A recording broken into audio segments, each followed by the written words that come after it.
outra aparece algum caso ali nas redes sociais, casos que viralizam, mães e pais indignados com casos de bullying. Pois é, como identificar quais as consequências dos casos de bullying, como esses casos devem ser tratados pelas escolas e pela família. A gente está recebendo aqui o Ricardo Andrade, que é diretor escolar. Ricardo, seja muito bem-vindo ao Jornal da Mix. Vamos começar falando, explicando o que é o bullying, como diferenciar o bullying de uma brincadeirinha de mau gosto, por exemplo. Bom dia, Thaís, bom dia, Marcos, bom dia a todos que estão nos ouvindo. O bullying, ele tem como principal característica a intencionalidade. Então não é uma brincadeirinha de um tapinha na cabeça, ele tem a intencionalidade e tem a recorrência.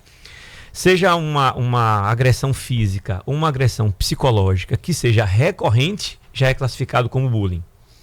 Isso tudo acontecendo no âmbito da escola prejudica de que modo, né, o andamento do funcionamento da unidade ou aquela criança ou aquele grupo que está sendo vítima do bullying? Sim, quando isso acontece dentro do ambiente escolar, o estudante fica sem o desejo de aprender, sem o desejo de ir para a escola, e isso começa a impactar ele no meio social dele também. Porque acaba que a escola é o principal meio social da criança, né? Ele passa ali 6 horas por dia, às vezes com as tarefinhas do contraturno, então é o meio social da criança.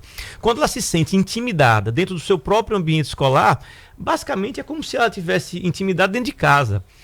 A criança não tem o tanto discernimento assim para fazer essa separação. E aí ela deixa de ter vontade de ir para a escola, deixa de ter desejo de aprender e as consequências podem aumentar. Nessa linha, viu, Thaís? E só para provocar o Ricardo, o bullying gera doença, mas quem faz o bullying também é doente? É um bom questionamento. Eu tinha isso para perguntar, ainda bem que veio o Ricardo aqui para... Veja bem, eu acredito que sim, porque quem faz esse tipo de brincadeira é porque a brincadeira ela entra num outro patamar. Veja, injúria racial deixa de ser brincadeira, racismo deixa de ser brincadeira, e isso pode ser tipificado como bullying, sobretudo se tiver recorrência, né?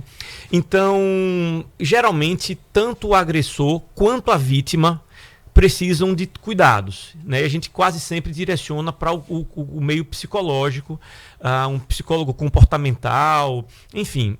Mas sim, de fato, tanto o agressor quanto a vítima aí precisam ser atendidos.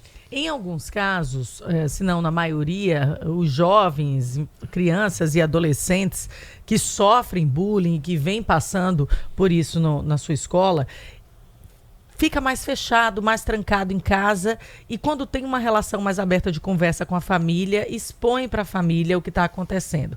E aí vem a indignação da família, colocando a responsabilidade para a escola, cobrando um posicionamento da unidade e dos professores para que aquela situação acabe ou terá consequências maiores. Já ouvi muito isso, já ouvi muitas histórias chegarem nesse nível. E a minha pergunta é justamente em relação ao posicionamento dos educadores. De que modo as escolas devem tratar os casos de bullying, como esses casos precisam ser direcionados para que os familiares sintam que há um direcionamento e um posicionamento rígido dos professores.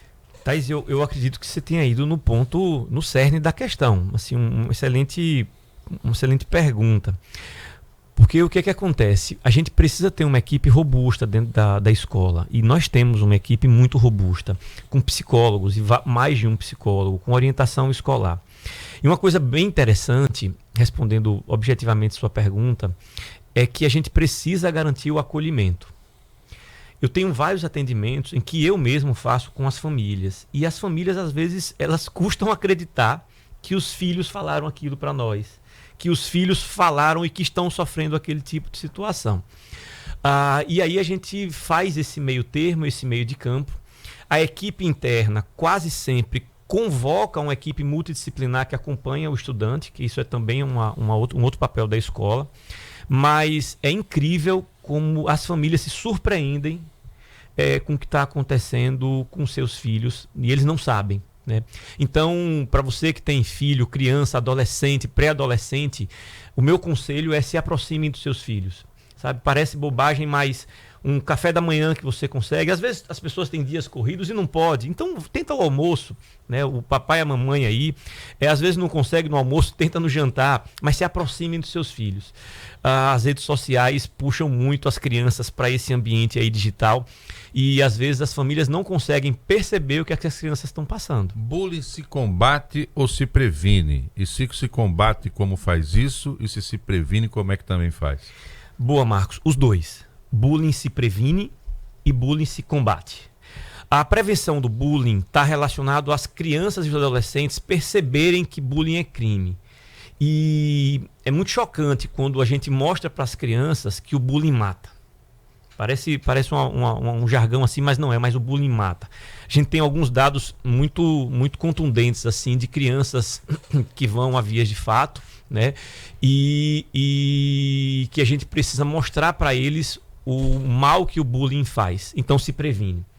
E se atua também de maneira ostensiva, na medida em que você tem olhos dentro da sala, olhos dentro dos corredores, no caso da gente da escola, e nas famílias, olhos dentro de casa, né? Saber o que é que o seu filho acessa nas redes sociais, na internet.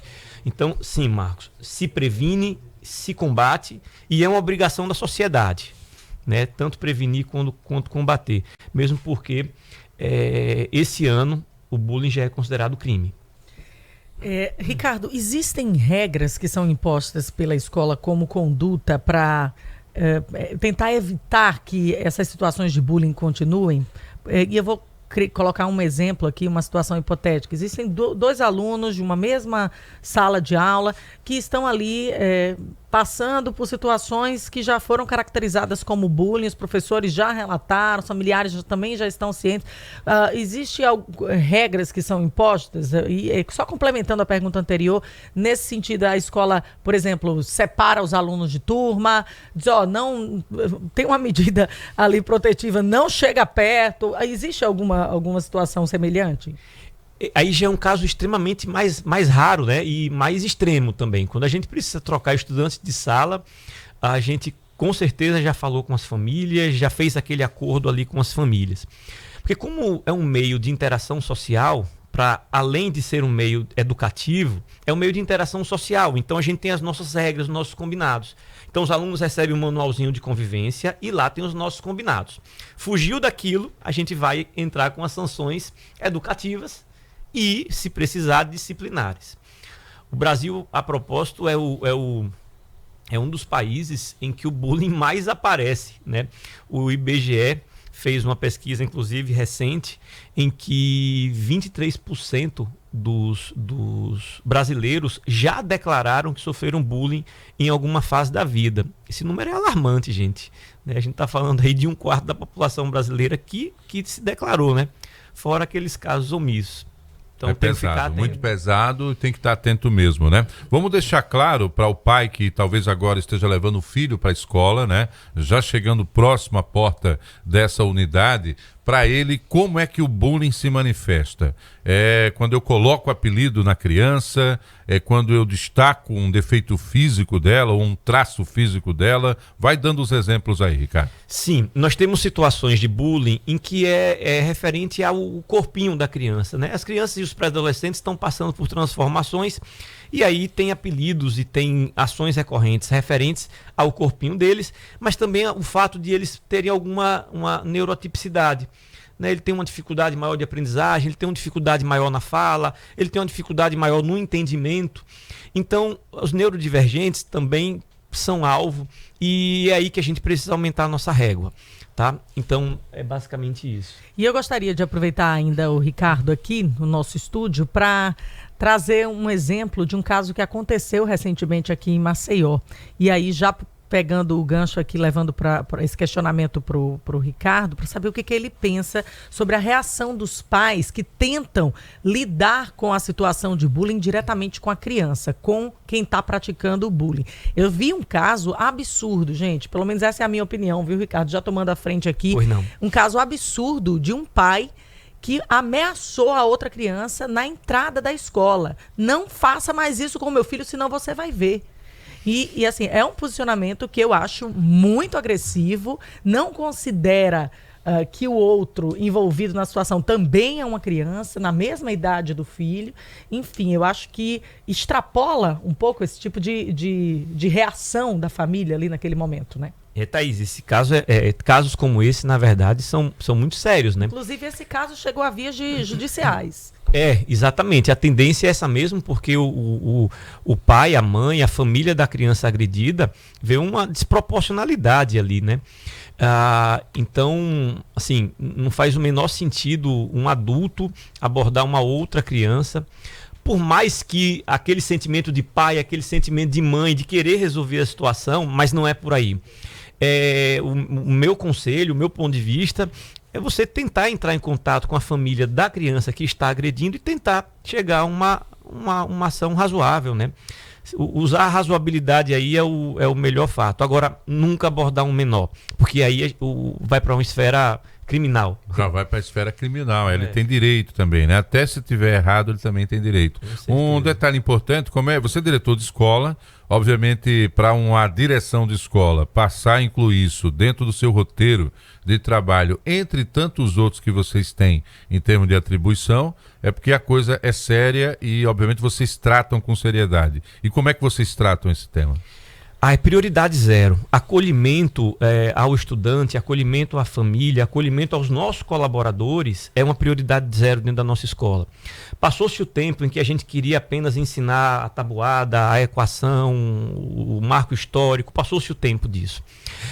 Então a gente trata isso com absoluta prioridade e nesse caso específico, na nossa escola, nós encabeçamos um projeto agora, em que os alunos vão ter do Fundamental Anos Finais a possibilidade de receber vários inputs de profissionais, do Ministério Público, de juízes que nós estamos levando para dentro da escola, da polícia, do núcleo de educação da Polícia Militar. Os alunos vão ter aí a possibilidade de receber vários inputs profissionais sobre o caso, com dados estatísticos e tudo mais.